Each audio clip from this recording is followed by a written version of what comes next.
Në Pallatin e Sportit Arefi Berberi në Pogradec u zhvillua finalja e parë e kampionatit të volejbollit për femra mes Pogradecit dhe Tiranës. U skuadra kryeqytetase hodhi një hap të rëndësishëm drejt titullit, duke fituar me rezultatin 3-1 në sete.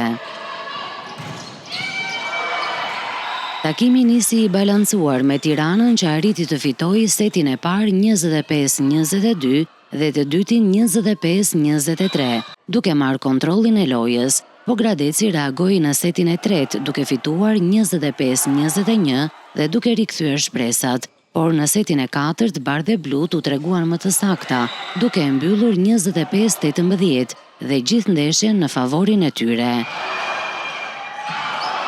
Ndeshja e dytë finale do të luhet më 24 prill në Pallatin e Sportit në Fark, ku pritet një tjetër përballje vendimtare mes dy skuadrave për titullin kampion.